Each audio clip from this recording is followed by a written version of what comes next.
आज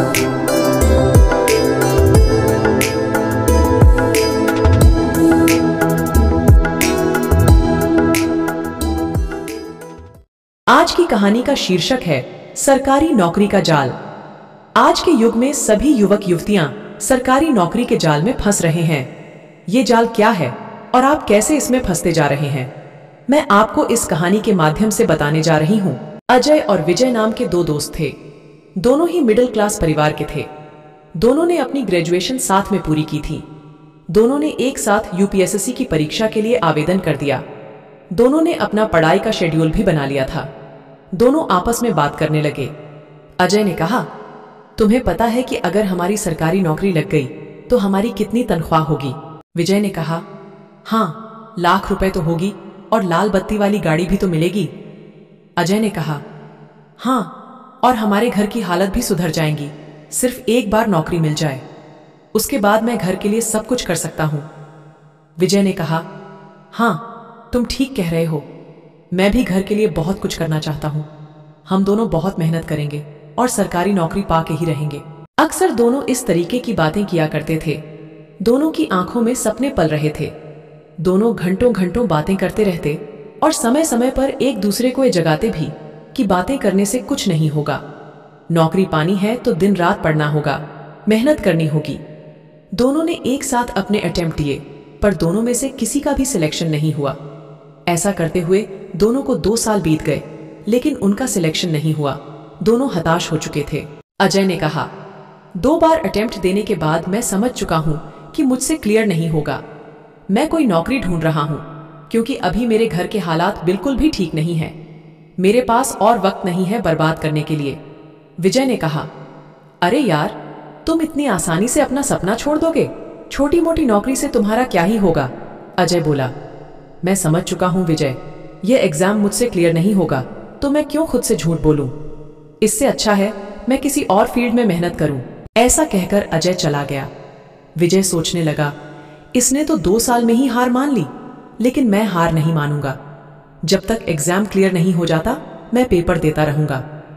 विजय ने 3 और अटेम्प्ट दिए, लेकिन फिर भी क्लियर नहीं कर पाया।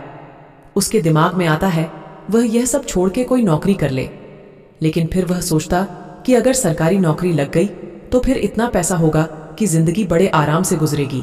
नौकरी होगी तभी मनपसंद की लड़की से शादी कर पाऊंगा। दहेज में बड़ी कार मिलेगी और बहुत सारा पैसा भी। बिना नौकरी के कोई भी दहेज नहीं देगा। इस तरह विजय खुद को मोटिवेट कर लेता था। अजय ने इन 3 सालों में नया काम सीख लिया और वही करने लगा। इस बीच उसने विवाह भी कर लिया। वह अपनी जिंदगी में खुश था। विजय यूं ही अटेम्प्ट देता रहा और उसके जीवन के कीमती साल यूं ही गुजरते रहे। कुल मिलाकर उसने 8 बार प्रयास किया था, लेकिन हर बार वह विफल रहता। अब उसके सब्र का बांध टूटने लगा था। वह बहुत ज्यादा निराश हो गया था। उसे समझ नहीं आ रहा था कि वह अपनी जिंदगी को कैसे संभाले। सब लोग उससे आकर पूछते थे, क्या तुम्हारा एग्जाम क्लियर हुआ? और वह हर बार ना कहता। उसे शर्म भी आने लगी थी। इसके कारण वह चिड़चिड़ा सा हो गया था। उसके मन में आत्महत्या के विचार आने लगे। ऐसे वक्त पर उसे अपने दोस्त अजय की याद आई। उसने उसे मिलने के लिए बुलाया। विजय ने कहा, मैं बहुत निराशा महसूस कर रहा हूं, इसलिए मैंने तुम्हें बुलाया, अपना दिल हल्का करने के लिए। अजय ने कहा, हाँ, दोस्त होते ही किस लिए है। मैं समझ सकता हूं, यह वक्त तुम्हारे लिए बहुत मुश्किल है। विजय ने कहा, तुमने बिल्कुल ठीक किया। सही टाइम पर तुम समझ गए कि इसमें समय देने से अच्छा है कोई नया काम सीख लो। तुमने दूसरी जगह ट्राई किया और आज तुम अपनी जिंदगी में खुश हो। अजय ने कहा, देखो विजय, मैं भी तुम्हारी तरह सरकारी नौकरी पाना चाहता था, बड़ा आदमी बनना चाहता था, लेकिन वक्त रहते मैं समझ गया। पता नहीं हमारे दिमाग में यह धारणा क्यों है कि अगर हम सरकारी नौकरी करेंगे तभी हम कामयाब कहलाएंगे। मैंने वक्त रहते अपने लिए सही फैसला लिया और तुम भी अब समझ जाओ, इसको छोड़कर किसी और फील्ड में जाओ। विजय ने कहा, तुम ठीक कह रहे हो। मुझ में भी औरों की तरह पैसों का लालच था कि नौकरी होगी तो दहेज मिलेगा, मान सम्मान मिलेगा। मेरी इसी सोच ने आज मेरी जिंदगी को इस मोड़ पर लाकर खड़ा कर दिया है। अजय ने कहा, अभी भी कुछ नहीं बिगड़ा, तुम नई शुरुआत कर सकते हो। इस शुरुआत में मैं भी तुम्हारा साथ दूंगा। अजय की बातों का विजय पर काफी कम असर हो पाया और कुछ दिनों बाद विजय ने आत्महत्या कर ली। अजय को जब इस बात का पता चला तो वो काफी दुखी हुआ। विजय नौकरी के जाल से खुद को बाहर नहीं निकाल सका, लेकिन आप अपने आप को इस जाल से बाहर निकाल सकते हो। ये बात आपको समझनी पड़ेगी कि बढ़ती जनसंख्या के कारण सबको नौकरी मिल पाना संभव नहीं है। आपको बैकअप के तौर पर एक स्किल सीखना जरूरी है, ताकि यदि आपको नौकरी ना भी मिली तो ये स्किल आपकी पहचान बन सके। नौकरी की तैयारी करना गलत नहीं है, लेकिन जीवन अनमोल है।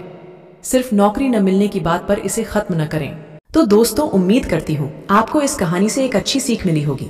यह कहानी आपको कैसी लगी हमें कमेंट बॉक्स में कमेंट करके जरूर बताएं। अगर आपको हमारी वीडियो पसंद आई हो तो हमारे चैनल को लाइक, शेयर और सब्सक्राइब करें और बेल आइकन को जरूर प्रेस करें, ताकि हमारी आने वाली वीडियो के नोटिफिकेशन आपको सबसे पहले मिलें। धन्यवाद। राधे राधे।